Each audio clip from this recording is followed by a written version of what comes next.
Media recognition from Bloomberg, Reuters, recycling trade publications. Patented process for 100% recovery of critical metals, including cobalt, lithium, nickel, manganese, aluminum. American Manganese is focused on recycling lithium-ion batteries for electric vehicles. American Manganese trades on the TSX Venture, AMY, the US, AMYZF, and Frankfurt 2AM. For more information, visit AmericanManganeseInc.com or phone me, Larry Ray, at 778-574-4444.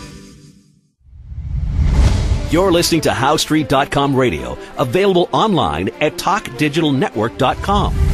Welcome to HowStreet.com radio, the online source for market opinions. Here is Jim Goddard. My guest is Chris Vermeulen from TheTechnicalTraders.com. Welcome back to the show, Chris. Hey, thanks for having me, Jim. Boy, when I turned on my TV set to check out the Bloomberg Business Channel, a sea of red greeted me.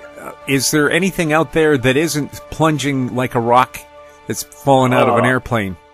Yeah, today is definitely panic on Wall Street. We're seeing massive panic selling.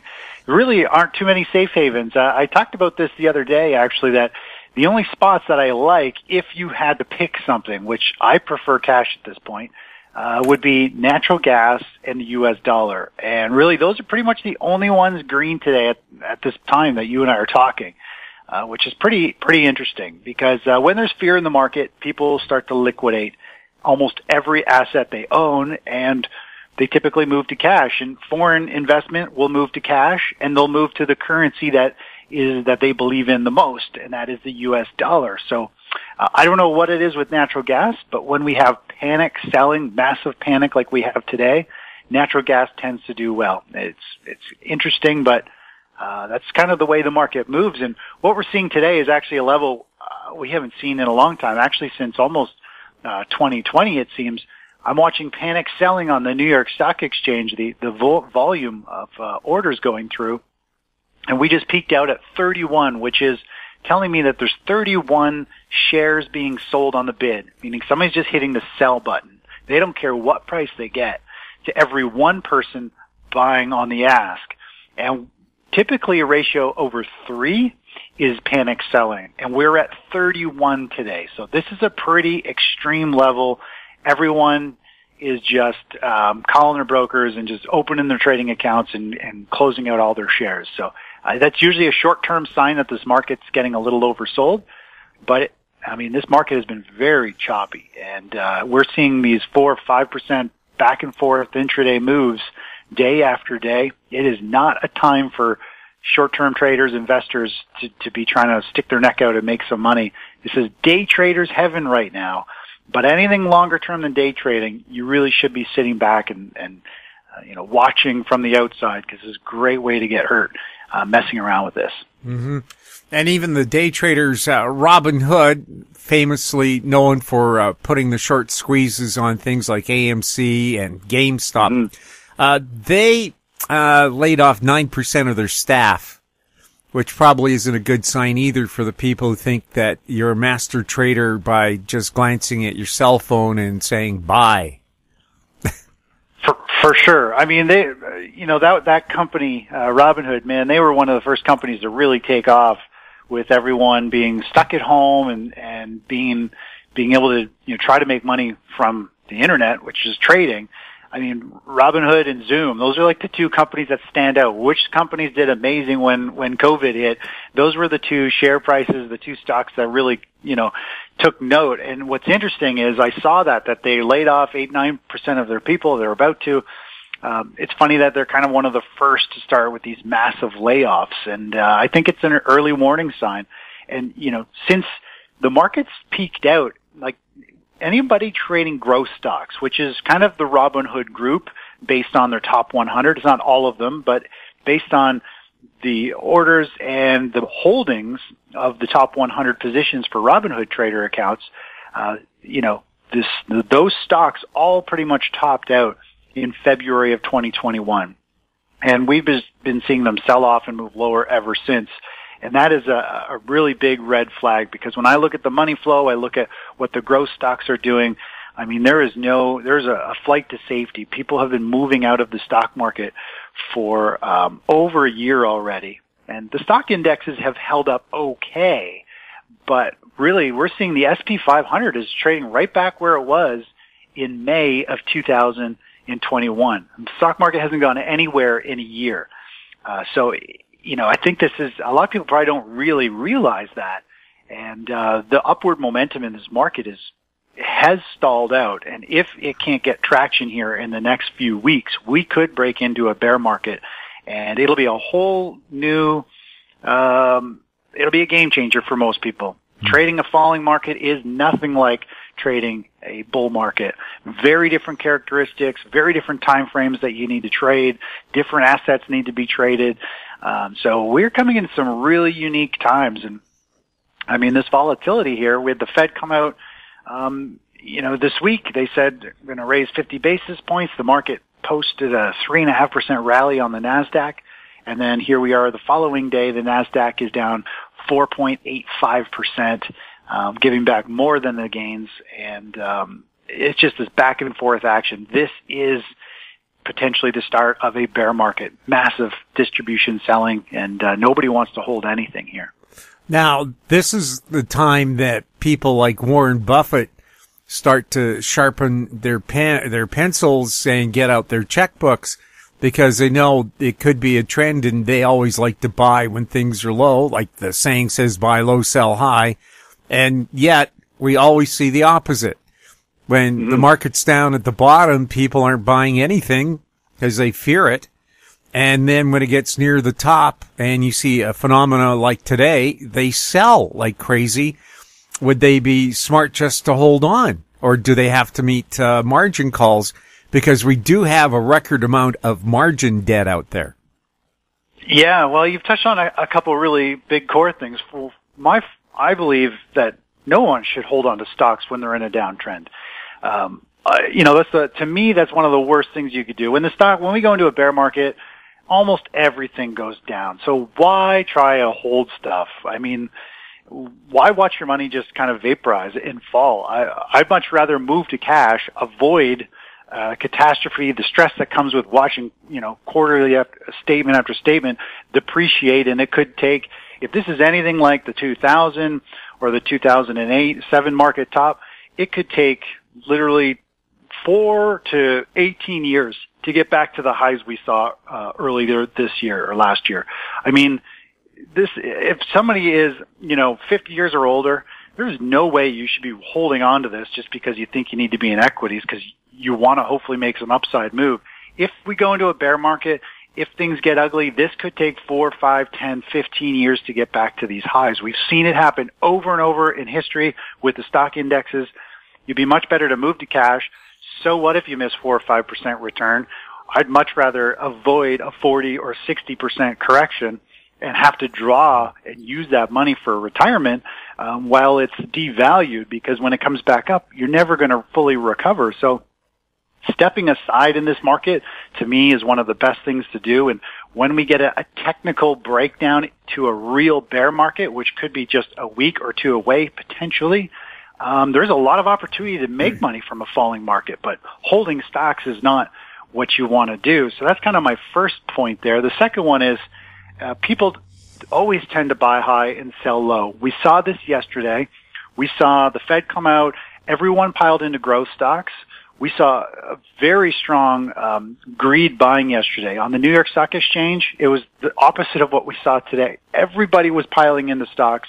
They didn't care what they paid. They were buying shares hand over fist at any price, and they drove the market up. I could feel it, the energy in the air of FOMO, people missing out of the next rally. People just piled in. And here we are today. The market's reversed. It's crashing. It's down dramatically over yesterday, 5% almost on the NASDAQ. And everybody's running for the door. And they bought high yesterday in the afternoon after the Fed, and they're selling out, for a huge loss less than 24 hours later. And the market is designed, it just sucks people in, chews them up, spits them out if you can't control your emotions, if you don't understand how these markets move. And that's why so many people get into trading, and they get into these volatile markets, and they blow up their accounts, they give up on it, and then they go back to just buying and holding, which is terrible because you lose a bunch of money trying to trade on your own, and then you go to the buy and hold, and you could be underwater for 5, 10, 15 years. And, this is a perfect storm to damage anyone near retirement. To me, this is the best time to take action and protect your capital, because we've had unprecedented things happen in the last 14 years to jack this market up, especially since COVID.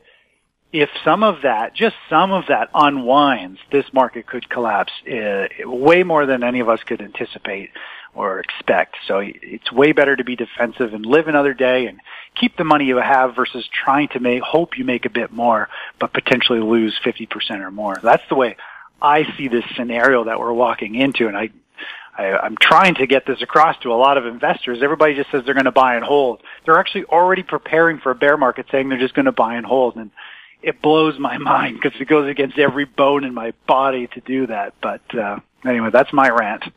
Yeah, and I also see extraordinary pressure on people who are being told by the banks themselves, saying, oh, don't keep your money in the bank. You're not making any interest. And we're in a high inflation environment where you're going to be losing the value of the money that you do hold. So you have to get into riskier investments right now, or you're just not going to be able to fight inflation. Is that the wrong message they should be sending right now? Yeah, I don't get too caught up in inflation because to me, like a lot of people say, well, why go to cash? You're missing out. Your money's not making anything and living expenses are getting higher. Well, if you kind of, this is the way I see it. I don't care if I don't make any money on my cash for a short period of time. I'm not going to hold money for 20 years. But if the stock market, I'd rather hold money and miss out on some inflation, so your value goes down a few percentage points, than holding stocks and watching your account go down 30 or 40 or 60%. There's a huge difference. I could care less about going back a couple steps for a few months or quarters or maybe a year or so. I have no problems with that. That's just part of investing. It's not a straight line, straight up. It's you make new high water marks, you pull back for a while. You make more new high water mark, you pull back. It's all about protecting our capital so that when the market does put a bottom in 6, 9, 12, 18 months from now, hopefully, you've got all this money that we've made over the last 14 years and you put it back into the market when dividends are big, lots of upside potential. And typically right after a bear market, within a year and a half or so, the market almost rallies like 100%. So you could double your money right after that. This is the best opportunity for people who have the mindset that it's not about just buy and hold, and it's about being tactical, moving out of the market when it's high risk, it's not favorable, and then putting it back to work when most of the downside risk has been taken out of it. So that's kind of the way I see that unfolding. We'll have more with Chris Vermeulen right after this. Don't miss out. Stay informed. Receive the HowStreet.com weekly recap with thought-provoking podcasts, radio, and articles delivered to your inbox. Sign up for the HowStreet.com weekly recap on our homepage at HowStreet.com. Welcome back. We're speaking with Chris Vermeulen. Chris, what's going on with crude? Well, crude oil it's starting to find a little bit of a bid over the last week or so, but crude oil, I think it's had its blow-off phase, meaning it's already had a huge recovery from 2020, and then it was pretty much in the nosebleed section. It had hit our price target, but then we had the war hit, and it created a huge surge from more or less around $90 a barrel up to $130, and that to me was kind of, I think, the blow-off top in crude. I think the upward trend it's topped. We're trading sideways now. We need to see what's going to happen. But if we are entering a recession, which I think we are, you can see it from inflation. The cost of goods and services has jumped so high so quickly. People are cutting back on all kinds of costs and expenses and trips and things. And when we go into this recession, they stop buying products. They stop buying services. If they're not buying products, it means there's less shipping. Shipping is a huge big use of transportation, of fuel for oil. We're going to have traveling come to a grinding halt, all these things. That's not good for crude oil. And I think the last time we saw this, we saw a huge spike in crude in 2007. It was a major market top. I think we've just seen a very similar setup where commodity crude has peaked, and now we're going to a recession, and I think crude is going to, crude may hold up, same with natural gas, simply because of what's going on with Russia, and they're cutting off Russia, and they're trying to find sources elsewhere, which is going to keep the price of the commodities up. I think they can hold up fine, but I don't think there's a whole lot of upside potential in crude so much just because of where we are in the economic cycle. I think things are just about to start slowing down, and that will slow, I think, the demand for crude. What about gold and silver? I still really like gold and silver. I mean, the long-term picture, we're in a super cycle to the upside. I think there's another 3, 4, 5 years of a long-term uptrend in metals. When we have panic selling in the stock market, similar like we see today, most things are not going to be able to hold up. People have margin calls, as you mentioned. There's a record amount of margin. So if things drop too far, their brokers just force liquidate positions in accounts so that user can cover their margin calls. And it creates a waterfall effect, and commodities can sell off and drop. And that's what we're seeing today. We're seeing metals are under pressure. But I do think overall gold is one of those assets where I think it's going to hold up fairly well. And when the market is panic, it'll be under pressure. But when the stock market is just kind of drifting sideways or lower without any real panic, I think gold will become a kind of a shining star and be an asset to own. I think it'll do very well going forward over the next couple of years. So, Chris, how would you sum up things right now? I think if you were to sum this up as a short-term trader, like looking over the next few days to trade or the next week or two, I think you need to only be focusing on intraday moves, be in and be out. There's no point in risking these huge daily gaps. I think if you are an investor, I'd be looking to protect your capital, pick a level you should get out. I mean, we moved out of the equities market about eight weeks ago or so. For our long-term capital as the markets rolled over and started to go sideways. So we've been watching this decline, and it's definitely a much nicer view when you're watching it from the outside versus riding this roller coaster and these waves of emotion.